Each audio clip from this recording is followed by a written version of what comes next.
ನಂಗೆ ಹೊಡಿತನ ಬೇಡ ನಂಗೆ ಏನಾಗ ತೋರಿಸ್ಬೇಕಾ? ಅಲ್ಲ, ನಿನಗೆ ಮಾವನನ್ನ ಕಂಡ್ರೆ ಭಯ ಆಗುತ್ತೆ. ನೀನು ಒಳಗಡೆ ಹೋಗು.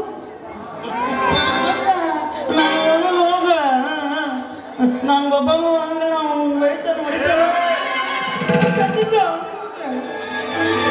ಬಾ ಹಾಗಾದ್ರೆ ನಾನೇ ನಿನ್ನನ್ನು ಒಳಗಡೆ ಬಿಟ್ಟು ಬರ್ತೀನಿ.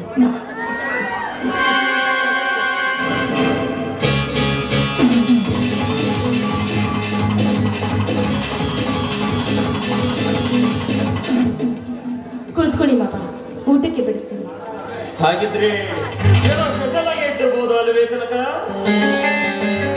ಅಂತ ಸ್ಪೆಷಲ್ ಏನಿಲ್ಲ ಮಾಪ, ಇದೆ ಅನ್ನ ಚಪಾತಿ.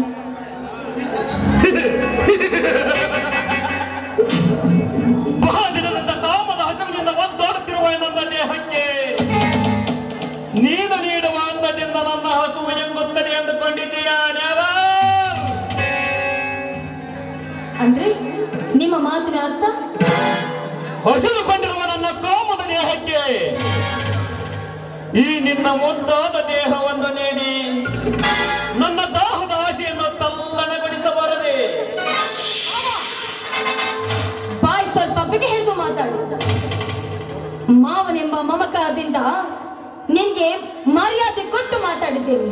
ಆದ್ರೆ ಈಗ ನೀನು ನನ್ನನ್ನೇ ಮಂಚಕ್ಕೆ ಕರೆಯೋ ಹಾಗೆ ಮಾತಾಡ್ತಾ ಇದ್ದೀಯಲ್ಲ, ನಾಚಿಕೆ ಆಗ್ಬೇಕು ನಿನ್ನ ಹೆಲ್ತ್ ಜನ್ಮಕ್ಕೆ.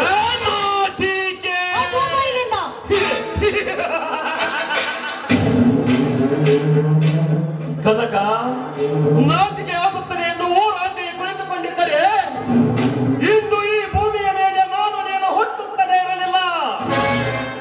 ಅದೇ ಮಹಾಭಾರತದಲ್ಲಿ ಪಂಚಪಾಂಡವರನ್ನು ಮದುವೆ ಮಾಡಿಕೊಂಡ ಆ ದ್ರೌಪದಿಗೆ ನಾಚಿಕೆಯಾಗಿದ್ದರೆ ಅವಳಿಗೆ 5 ಜನರಿಗೆ ಹಂತಕ್ಕೆ ಆಗಿ ಮಾಡ್ತಿದ್ದ.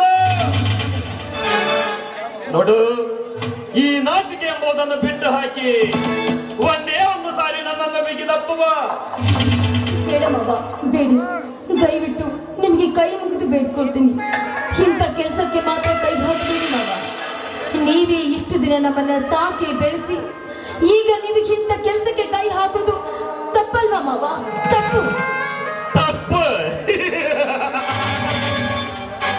ಕನಕ, ಕಟ್ಟುವ ಕುರಿಗಳನ್ನು ಕತ್ತರಿಸಿ ಹಾಕುವುದು ತಾನೇ ತಿನ್ನುವುದಕ್ಕಲ್ಲ, ಬೇರೆಯವರಿಗೆ ಕೊಡುವುದಕ್ಕಲ್ಲ. ಹಾಗೆ ನಾನು ನಿನ್ನನ್ನು ಸಾಕಿ ಬೆಳೆಸಿದ್ದು ಬೇರೆಯವರಿಗೆ ಕೊಟ್ಟು ಮದುವೆ ಮಾಡುವುದಕ್ಕಲ್ಲ, ಸ್ವತಃ ನಾನೇ ಅನುಭವಿಸುವುದಕ್ಕೆ. ಅನುಭವಿಸಲು ಸಿದ್ಧರಾಗ.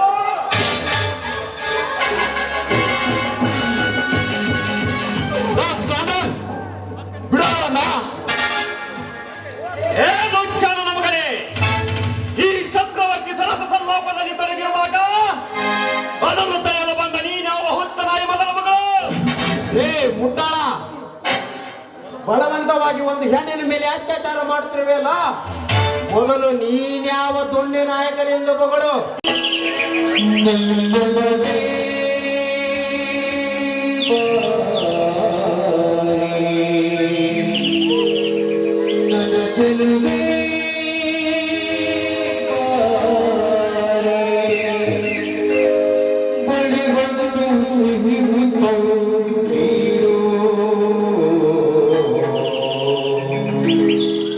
ಸಿಹಿ ಮುತ್ತಿನ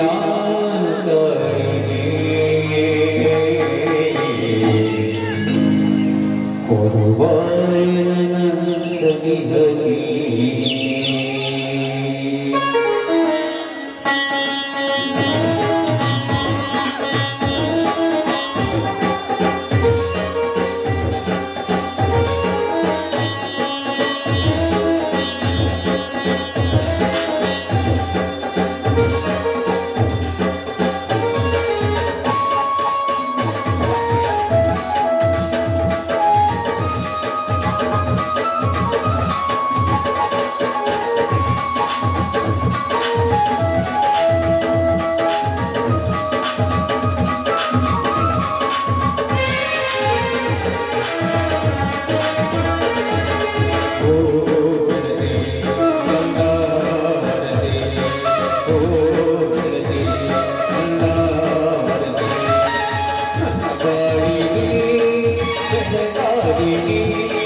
ನನ್ನ ಉಸಿರಲಿ ಉಸಿರಾದೆ ನನ್ನ ಬಾಳಿಗೆ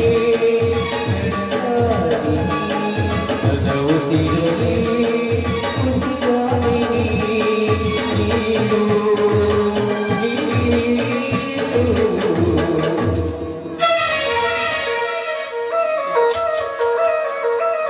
ಓ ಪ್ರಿಯೆ, ಓ ಪ್ರಿಯೆ, ನೀನಂದ್ರೆ ತುಂಬಾ ಇಷ್ಟ. ಸಿಹಿ ಬುದ್ಧಿ